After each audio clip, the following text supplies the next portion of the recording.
Jai Hind student, I am Deepak. In the last video we discussed about the complementary function, and in this video we discuss about the particular integral. What is the procedure of to find the particular integral? तो हम लोग इस video में particular integral निकालना सीखेंगे और after that we solve the problem on this topic. Okay, so हम लोग स्टार्ट करते हैं कि पर्टिकुलर इंटीग्रल कैसे सॉल्व करते हैं. पहले कि क्या वैल्यूज़ अगर गिवन हो आपके पास तब हम लोग पर्टिकुलर इंटीग्रल सॉल्व करते हैं. तो जैसे अगर आप प्रॉब्लम में देखें, rules to find the particular integral, अगर उस प्रॉब्लम में आपको RHS वाला पार्ट अगर गिवन है, मीन्स अगर कोई भी डिफरेंशियल इक्वेशन है उसमें आपके पास RHS वाला पार्ट अगर गिवन है, मतलब ज़ीरो के इक्वल नहीं है, कोई भी वैल्यू आ रही है आपके पास, तो आप पर्टिकुलर इंटीग्रल कैसे निकालेंगे. उसके कुछ स्टैंडर्ड केस हैं कि अगर ये वैल्यू आती है तो कैसे सॉल्व करेंगे, दूसरी वैल्यू आती है तो उसको कैसे सॉल्व करेंगे. तो हम लोग देखते हैं वन बाय वन. तो फर्स्ट डिफरेंशियल फर्स्ट आपके पास वैल्यू दी हुई है, ये f means RHS given means r is equal to e to the power ax. Means r जो है आपके पास RHS वाला पार्ट वो e to the power ax अगर गिवन है तो कैसे सॉल्व करेंगे, इसका पर्टिकुलर इंटीग्रल कैसे निकालेंगे. तो 1/fd, fd क्या होगा आपके पास. फॉर एग्जांपल मैं मान लेता हूँ कि आपके पास जो इक्वेशन गिवन है fd y is equal to r given है. ये आपके पास डिफरेंशियल इक्वेशन है fdy is equal to r. तो इस डिफरेंशियल इक्वेशन का हमें सॉल्यूशन निकालना है. तो सॉल्यूशन निकालने के लिए हम लोग LHS वाले पार्ट के लिए तो पढ़ चुके हैं कि कॉम्प्लीमेंट्री फंक्शन सॉल्व किया जाता है. इस r के लिए हमें सॉल्व करना पड़ेगा पर्टिकुलर इंटीग्रल. तो इस r के अकॉर्डिंग हम लोग इसकी वैल्यू को क्या करेंगे, सॉल्व करेंगे. तो r अगर आपके पास पहली कंडीशन है r is equal to e to the power ax हो तो कैसे सॉल्व करेंगे. 1/fd, fd ये वैल्यू होगी आपके पास 1/fd e to the power ax. तो बस आपको सिंपली करना क्या है, 1/fa e to the power ax means replace कर देना है d को किससे, a से. तो d की जगह पर आप a अगर रिप्लेस कर देते हो, यहाँ d था इसकी जगह पर क्या रिप्लेस कर दिया हमने a. और जो fa है वो ज़ीरो नहीं है, if fa is not equal to zero then तो आपके पास यही इसका क्या बन जाएगा, पर्टिकुलर इंटीग्रल बन जाएगा. अब मान लेते हैं कि किसी केस में ये fa क्या हो सकता है, हमारे पास ज़ीरो भी हो सकता है. तो अगर fa हमारे पास ज़ीरो मिलता है तो उस केस में पर्टिकुलर इंटीग्रल कैसे सॉल्व किया जाएगा. fa इज इक्वल टू अगर ज़ीरो है then 1/fd e to the power ax. अगर आपको सॉल्व करना है इसका pi तो किसके इक्वल हो जाएगा, इज इक्वल टू, इसमें x का मल्टीप्लाई होता है और इसी फंक्शन का एक बार डेरिवेटिव निकाला जाता है. f डैश d सॉल्व करते हैं और उस d की जगह पर फिर से वापस क्या करते हैं, a रिप्लेस करते हैं. तो x 1/f dash e to the power ax इसका क्या हो जाएगा, पर्टिकुलर इंटीग्रल. ऐसे ही अगर आपके पास मान लो कि ये f डैश a पुटअप करने के बाद भी वैल्यू क्या मिल रही है, ज़ीरो मिल रही है, देन आप फिर वही प्रोसीजर अप्लाई करोगे एंड x की जगह पर फिर नेक्स्ट एक और x आएगा तो x square 1/f double dash a to the power ax हो जाएगा. ऐसे सिमिलरली हम लोग क्या करेंगे, आगे के टर्म सॉल्व करते चले जाएंगे. ठीक है, तो ये हमारे पास था पहला पार्ट जो कि 1/fd e to the power ax का pi निकालना था. ठीक, नेक्स्ट आते हैं हम लोग 1/fd x to the power n means r की वैल्यू आपके पास किसके गिवन है, x to the power n के. अब x to the power n की वैल्यू अगर आपके पास दी हुई है, मतलब r is equal to x to the power n आपके पास दिया हुआ है, तो कैसे सॉल्व करोगे आप उसको. तो 1/fd same case x to the power n लिखोगे, इस fd वाले टर्म को ऊपर ले जाओगे आप, fd इनवर्स लिखोगे and x to the power n लिख दोगे. इसको एक्सपेंड करोगे, fd to the power inverse क्या करना है आपको, एक्सपेंड करना है एंड देन ऑपरेट करना है.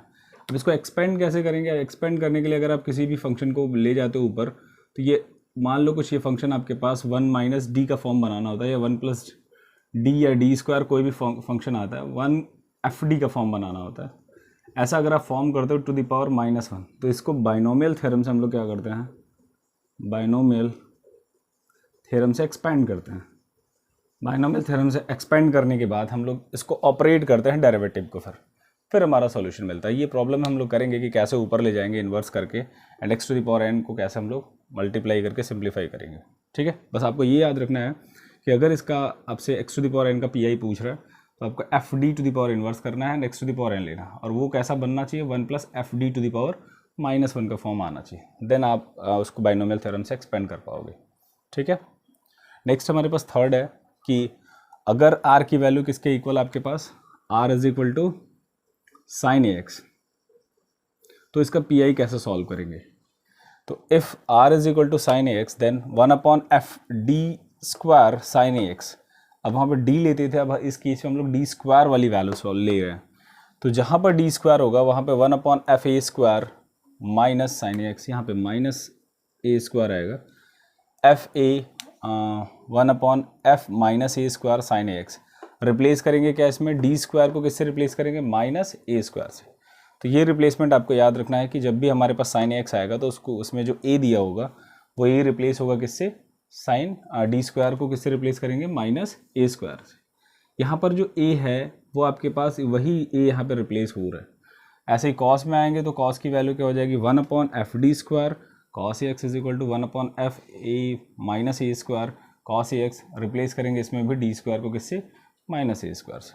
अब ऐसे ही देखते हैं, अगर मान लो कि हम लोग जो रिप्लेसमेंट कर रहे हैं उस पर वैल्यू क्या आ रही है, हमारे पास 0 आ जा रही है। If f minus a² is equal to 0, if F A minus a² is equal to अगर आपको 0 मिलता है तो उस केस में हम लोग जो पी सॉल्व करते हैं उसमें पी डायरेक्ट नहीं लिखा जाता, फिर वही ऊपर वाला केस जैसे हम लोग इसमें सॉल्व करते हैं वही केस इस पर अप्लाई करते हैं। x उसका डेरिवेटिव लिया जाता है एंड फिर साइन एक्स को पुटअप करते हैं हम लोग।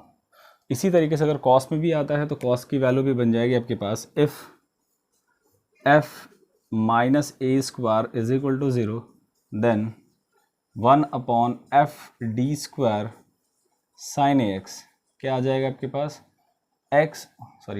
कॉस के लिए देख रहे हैं तो कॉस ए एक्स किसके लिए आ जाएगा, x 1/f' minus a² and cos a x. ठीक है, तो ये हमारे पास वैल्यू हो जाएगी। तो इस तरीके से हम लोग अभी 3 पार्ट देखा, ऐसे ही हम लोग आगे देखेंगे अगला पार्ट इसमें क्या आएगा।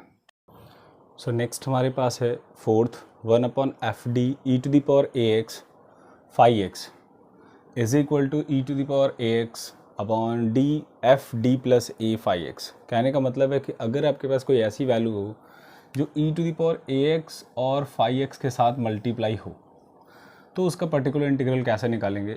जो हमारे पास r है, ये r है आपके पास पी सॉल्व करने के लिए, तो e⁴ax को पहले बाहर करते हैं यहाँ से, और उसके लिए आपको क्या करना पड़ेगा, d की जगह पर d + a से रिप्लेसमेंट करना हो।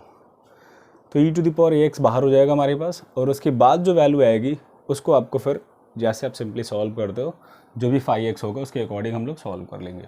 ठीक है, नेक्स्ट आता है आपके पास 5th कंडीशन है 1/fd + a, मतलब ये जो fd था आपके पास वो फैक्टर में हो, जैसे 1/d + a 1/d - a ऐसे फैक्टर में हो तो 5x को कैसे सॉल्व करेंगे। तो 1/d + a अगर फैक्टर 5x मिल रहा है तो उसको एक्सपोनेंशियल में चेंज करते हैं हम लोग, e⁻−ax अगर प्लस मिल रहा है तो माइनस वाला बाहर होगा, प्लस वाला अंदर होगा। तो integral of e⁴ax 5x dx, इसको इंटीग्रेट करेंगे, मल्टीप्लाई करेंगे, जो भी वैल्यू आएगी सॉल्यूशन मिलेगा।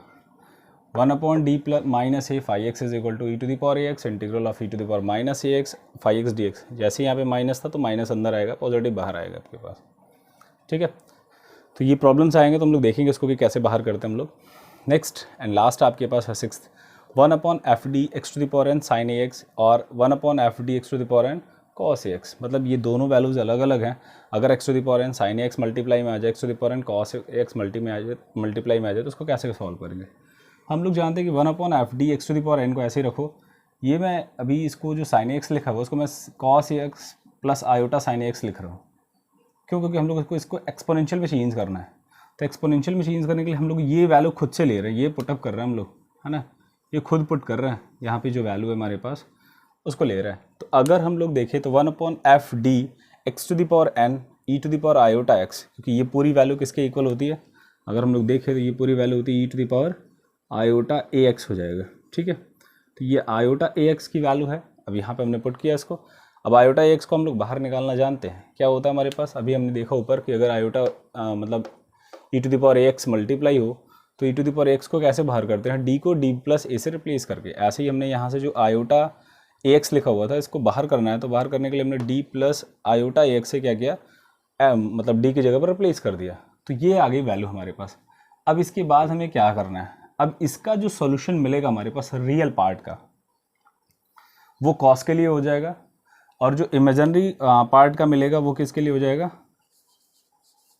आप देखो तो जैसे हमारे पास दिया 1/fd(x⁴n sin ax को सॉल्व करना है, तो इस पूरे वैल्यू का जो भी, इसको सिंप्लीफाई करने के बाद जो भी इमेजिनरी पार्ट आएगा वो किसका पी आई बनेगा हमारे पास, साइन ए एक्स का, x to the power n sine A x का। और जो भी रियल पार्ट बनेगा उसका वो क्या हो जाएगी वैल्यू हमारे पास, किसकी वैल्यू हो जाएगी, x to the power n cos a x का।